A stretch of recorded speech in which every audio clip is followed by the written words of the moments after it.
And that's because, like the Alfa we saw earlier, this car was designed to be as fat as Iggy Pop. Inside, there's no glove box and no carpets. The glass is just 3.5 millimeters thick, 1.5 millimeters thinner than the glass in normal cars, except in the back windows, where there's no glass at all. No lacquer is added to the carbon fibre trim to save 1.5 kilograms. The whole chassis weighs less than James May. The trimmings are titanium and the body is made from just 5 panels, which means less glue and fewer bolts are needed to hold it all together.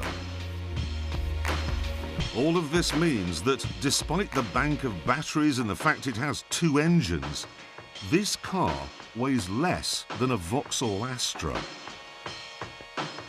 That, of course, makes it economical and fast. Really fast. Mind-blowingly fast.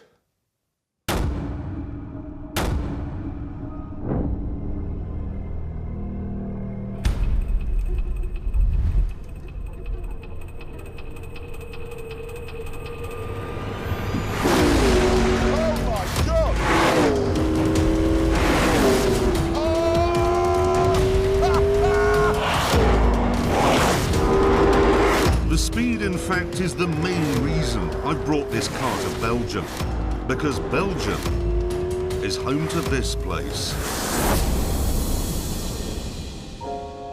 Spa, the longest, wildest racetrack on the F1 calendar.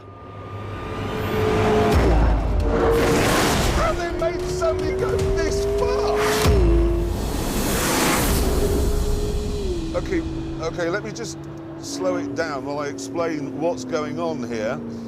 The electric motor and the big V8 generator are working together so that I have at my disposal 903 brake horsepower.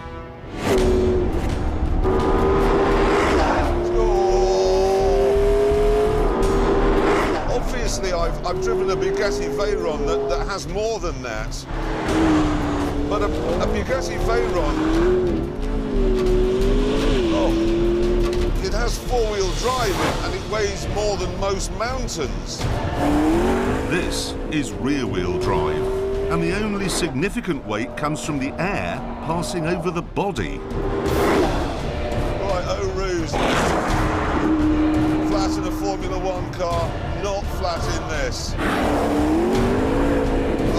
They should have called this the Widowmaker. The throttle is a hyperspace button. Step on it, and you're gone. And yet somehow, even in this appalling weather, it got round all of the corners without crashing once. So how?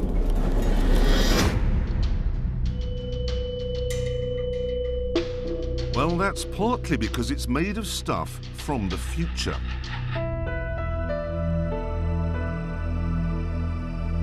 And partly because it's clever. It adapts, it moves around to suit its environment. As the speed climbs, the rear wing rises to generate more downforce. But as you go past 156 miles an hour, it starts to go back down a little bit. Otherwise, the weight of the air passing over it would be so enormous, it would break the suspension. Then you have the exhaust, which works with the rear diffuser to generate an area of low pressure into which the back of the car is sucked. The wheels are made from military-grade aluminium, the brake discs from a material that's only ever been used in the Ariane space program, and they're coated with something called silicon carbide. Apparently it's the hardest substance known to man, apart from dried Weetabix, obviously. And then the whole thing sits on 4 tyres that were designed and made by Pirelli. All of this means you really have the confidence to open it up.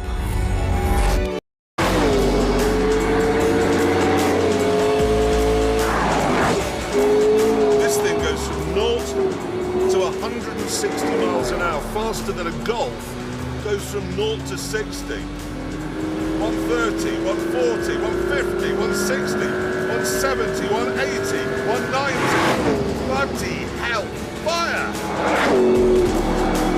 And as you hurtle round in a puddle of your own feces, gurning like an infant, the car is working on ways of going even faster.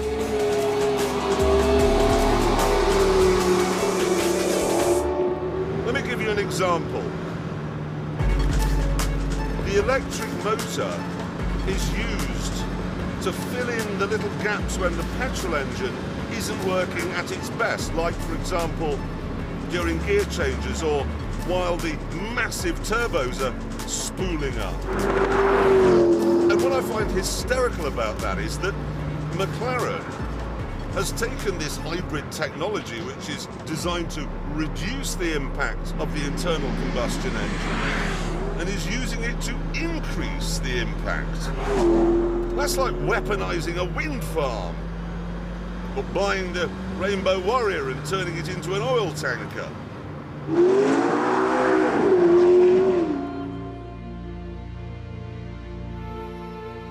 For years, cars have all been basically the same, but this really isn't. It's a game changer, a genuinely new chapter in the history of motoring. In a town, it's as eco-friendly as a health food shop.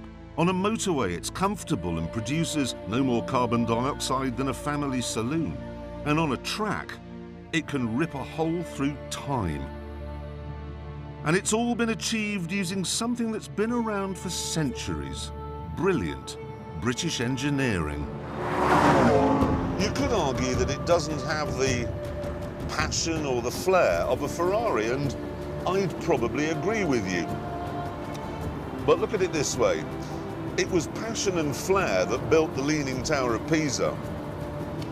And it was British engineering that built the plumb dead straight Westminster Abbey.